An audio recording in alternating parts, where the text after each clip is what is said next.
ng bayan, maasahan anumang panahon. Magandang oras po sa ating lahat. Narito na ang pinakahuling update sa magiging lagay ng ating panahon ngayon at sa magiging lagay ng ating panahon sa susunod na 24 oras. Patuloy na lumalayo sa ating kapuluan si dating bagyong Bising o yung may international name na Danas at ngayon ay nasa hilaga na ng Taiwan.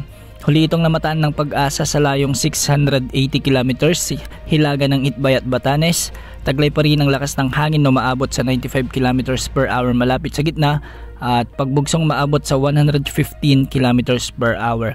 Patuloy itong kumikilos ng hilagang silangan sa bilis naman na 20 kilometers per hour. Kung mapapansin natin ay patuloy ang paghina ng bagyo at magpapatuloy pa ang paghina nito bago ito maglandfall sa Eastern China bago lumiko ng Timog Kanluran. Samantala, dahil nga sa patuloy na pag-iral naman ng Southwest Monsoon o habagat ay magkakaroon ng mga pag-ulan sa malaking bahagi ng Ilocos Region at kapansin-pansin nga sa ating satellite animations na nababalot ng mga kulapan ang mga lugar dito.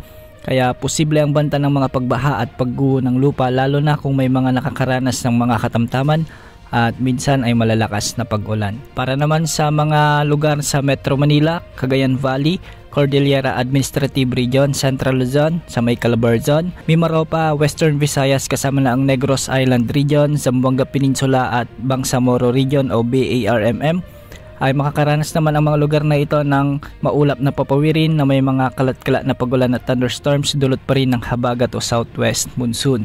Kaya posible pa rin ang banta ng mga pagbaha o pagguho ng lupa lalo na kung may mga umiiral na katamtaman at minsan ay malalakas na pag-ulan. Samantala magiging bagyang maulap hanggang sa maulap naman ang mga papawirin na may mga isolated rain showers and thunderstorms sa nalalabing bahagi ng ating bansa dulot pa rin ng southwest monsoon.